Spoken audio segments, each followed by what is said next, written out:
Hi అండి. వేడివేడిగా టమాటా పచ్చడి, నిల్వ పచ్చడి ఎలా చేసుకోవాలో చూద్దామండి. ముందుగా దీనికి కావాల్సినవి టమాటాలు, చింతపండు అండి. నేను ముందుగా ఈ టమాటాలను బాగా కడిగి 4.5 కేజీ టమాటాలండి కడిగి ఆడబెట్టుకున్నాను. ఇలా చింతపండు విడదీసుకున్నాను. ఆ తర్వాత టమాటాలను చిన్న చిన్న ముక్కలుగా కోసిన తర్వాత పల్లి నూనె కొంచెం వేసి ఈ చిన్న చిన్న ముక్కలు అన్నీ కళాయిలో వేసానండి. మనకి సరిపడ గిన్నె ఉంటేనే మంచిగా ఉడుకుతుందండి. లేకపోతే ఎక్కువ అయితే ఉడకనికి కష్టం అవుతుందండి. తర్వాత దీన్ని గ్యాస్ మీద పెట్టుకున్న తర్వాత మన దగ్గర కల్లుప్పు ఉంటే కల్లుప్పు ఒక గిన్నెలో తీసుకొని ఇలా వేయాలండి. వేసిన తర్వాత ఇలా స్పూన్తో గెరిటెతో ఇలా ఇలా అన్న తర్వాత కిందకి అనాలండి, లేకపోతే అడుగంటుకుంటుంది. ఆ తర్వాత 4.5 కేజీకి అర కేజీ చింతపండు అయితే పట్టిందండి. ఈ అర కేజీ చింతపండుని ఇలా ఇలా గెరిటతో అన్న తర్వాత దగ్గరలోకి మూతతో కవర్ చేసుకోవాలండి. మూతతో కవర్ చేసిన తర్వాత కొద్దిసేపు ఆగితే ఇలా మెత్తగా అవుతుందండి.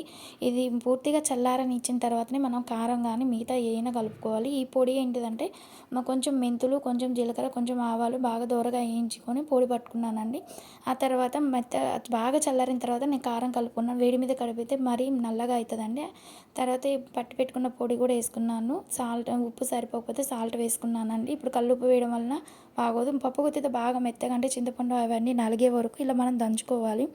ఆ తర్వాత పోపు కోసం కొన్ని వెల్లిపాయలు అంటే కొంచెం పెద్ద పెద్దగా ఉన్న తీసి పెట్టుకున్నాను అండి. తీసి పెట్టుకొని ఇలా కొంచెం అర కేజీ నూనె పట్టిందండి నాకు. అర కేజీ పల్లి నూనెలో ఎండుమిర్చి, వెల్లుల్లి అండ్ దంచిన కొంచెం కచ్చపచ్చగా వెల్లుల్లి దంచుకోవాలి. అలాగే జీలకర్ర, ఆవాలు, ఎండుమిర్చి, కరివేపాకు ఇవన్నీ నూనె చల్లార్చుకోవాలండి. చల్లార్చుకున్న తర్వాత ఇలా పచ్చడిలో పోసుకోవాలండి.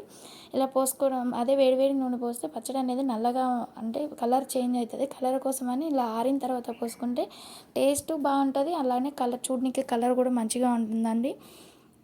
తర్వాత ఈ నూనె మొత్తం నీట్గా మొత్తం పచ్చడిలో కలిసేటట్టు కలుపుకోవాలండి. అంతే అండి, వేడివేడిగా పచ్చడి రెడీ.